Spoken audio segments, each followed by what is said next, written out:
Hey everyone. So, I've always felt really strongly about accurately representing myself in these videos um, and being honest about what's going on in my life.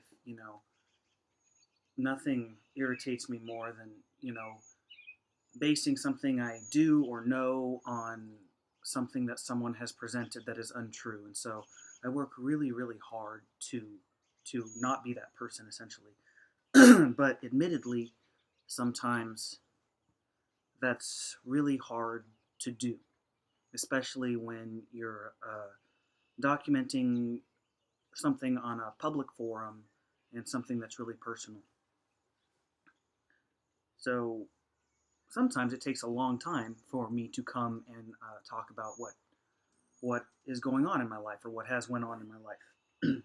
So as it burst down. With that being said, I finally wanted to come and talk to everyone about something that was going on in my life last year. So, last year, um, Tiff and I were having some struggles as married couples do on and off throughout a marriage. And additionally, we were trying to have another baby. And those two things probably shouldn't have been going together, but they were. Uh, anyway, that's not the point. The point is we lost a baby last year. And what we noticed is how little either of us knew about miscarriage. It's not something that we just didn't have any information on it. No one had ever talked to us about miscarriage or the possibility of miscarriage. We didn't have any friends who had ever shared with us um, their experience having a miscarriage. It's nothing our parents had ever talked about, and so we just had no idea what to expect. And so it was a really it was a really traumatic experience. And so I guess the point of me making this video is I just wanted to talk a little bit about the experience. I don't know, in the hopes of normalizing the conversation a little bit, because if my family went through this much trauma and pain from this experience, then I know that probably everyone's family is, and it's a conversation that no one is having. So last year, Tiff and I were far enough along in a pregnancy. She was pregnant to be able to start telling people that we were going to have a baby. So we were pretty far along, and we were excited about the baby. We already knew the gender of the baby. Oh, I know that's a sticky conversation. Just bear with me right now, though. The baby had male sex organs, so we knew that. And then one week we went in and the baby was fine and had a strong heartbeat. Literally the next week we went in and there was no heartbeat.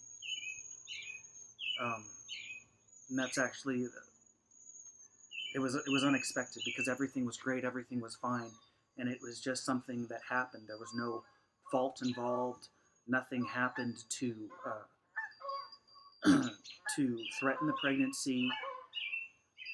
One day the baby was fine, and the next day he wasn't. So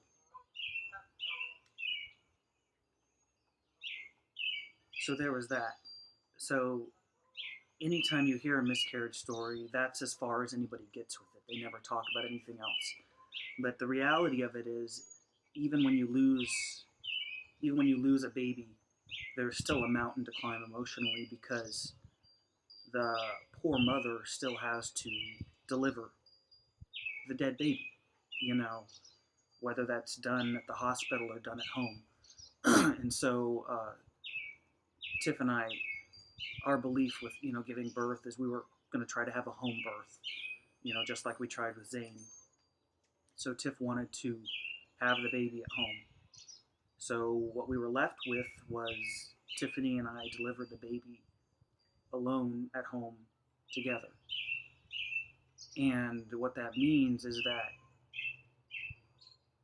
we had the baby there, our fully formed baby, and we delivered him at home. And there were a few people, you know, that we tried talking with it about, and they all did the very best they could, and we were so we felt supported, but at the same time, no one really understood what we had gone through, and no one was talking about it.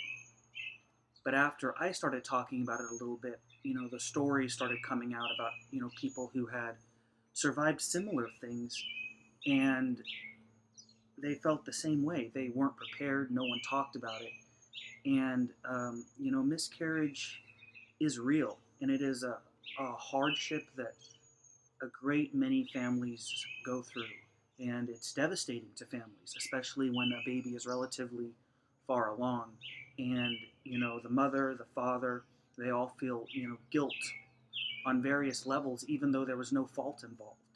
And in our case, Zane, our daughter Zane, already knew about the baby, and she was so looking forward to having a sibling, and so that added a whole new level to the conversation, where we had to tell our daughter that her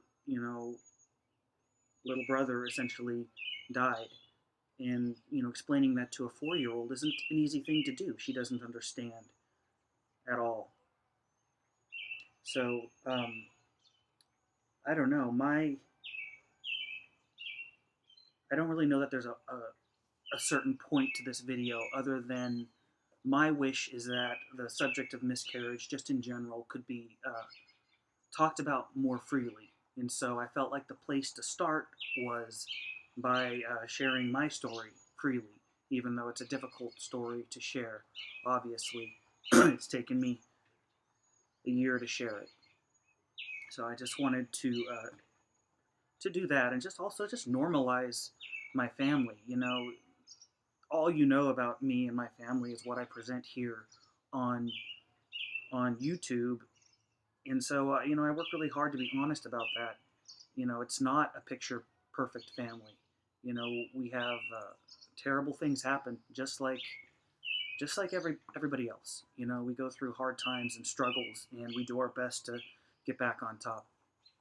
So before I ended this video, I just wanted to share one little thing that I wrote shortly after the baby died. I have it on my phone. I'll end the video with that. I had wanted to add you to my lists of things to be thankful for, lists of laughter, and lists of things to be proud of. I wanted to add you to the list of things that I protect from the hurt of life. I wanted to protect you from the life I have lived. In my head, I had narrated all the hard conversations and filed them away for future use. I had thought about all the ways I'd probably piss you off and embarrass you, and I had practiced keeping my cool. I had built libraries for you in my head, libraries to house all the experiences of your life. They were beautiful and tall, huge with their expanse of empty shelves. The shelves were strong and sturdy, ready to hold the bounty of your overflowing life. In my head, I had built cities for your libraries, a great data collection and storage system of my mind. The city flowed, the city was beautiful, and the city was strong. I had wanted you, but as I knelt there holding your tiny lifeless body in the palm of my hands, I realized that I will never even share one sweet breath with you. So I closed the doors to your vast libraries, and I shut the gates to your beautiful cities, and I partitioned off your cities in my mind, and then I turned away, head bent in sorrow. Rest in peace, my sweet little son.